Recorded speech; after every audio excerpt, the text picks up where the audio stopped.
পুরুষ কেন গোপনে কাঁদে? একজন প্রজ্ঞাময় বৃদ্ধাকে জিজ্ঞাসা করা হয়েছিল, পুরুষ কি কাঁদে? তিনি জবাব দিয়েছিলেন, হ্যাঁ, পুরুষ কাঁদে, অবশ্যই কাঁদে। যে প্রশ্ন করেছিল সে অবাক হয়ে বলল, পুরুষও কাঁদে? কখন বা কিভাবে? কি এমন কারণ থাকতে পারে যাতে করে পুরুষ কেঁদে উঠবে? বৃদ্ধ বললেন, পুরুষ কাঁদে যখন তার মায়ের মতো আপন মানুষগুলো এই দুনিয়া ছেড়ে চলে যায়। পুরুষ কাঁদে যখন সে তার মা বাবা দুজনকে হারায়। পুরুষ কাঁদে যখন তার সন্তান অসুস্থ হয়ে পড়ে। পুরুষ কাঁদে যখন সে তার মেয়ের বিয়ে দেয়।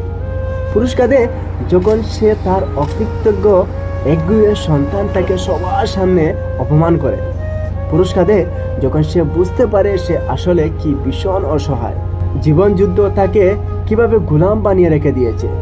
পুরুষ কাঁদে যখন সে তার ভালোবাসার মানুষগুলোর ভরণ পোষণ করতে ব্যর্থ হয়, তাদের সামান্যতম শখগুলো সে যখন আর মেটাতে পারে না। পুরুষ কাঁদে যখন সে তার নিজের মাটি আর দেশ থেকে অনেক দূরে ভালোবাসার মানুষগুলোকে একটু ছুঁতে পারে না, একটু আদরও করতে পারে না।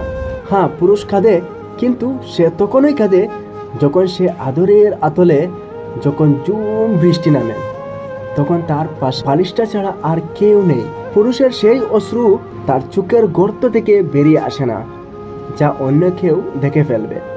পুরুষের অশ্রু বেরিয়ে আসে তার হৃদয়ের গহীন থেকে। কখনো সেটা একটা দীর্ঘশ্বাস, কখনো বিস্ময়ে হতবাক হয়ে তাকিয়ে থাকা। পুরুষের অশ্রুতে তার চামড়ায় ভাঁজ পড়ে, চুল দাড়ি পেকে যায়, তার হাত দুটো কেঁপে কেঁপে ওঠে। এতটুকু বলে সেই বৃদ্ধ আর নিজেকে ধরে রাখতে পারলেন না, নিজেই কেঁদে উঠলেন। তিনি বললেন, হারে মা, ঠিক এইভাবে মানুষগুলো কেঁদে ওঠে আর কাঁদতে থাকে।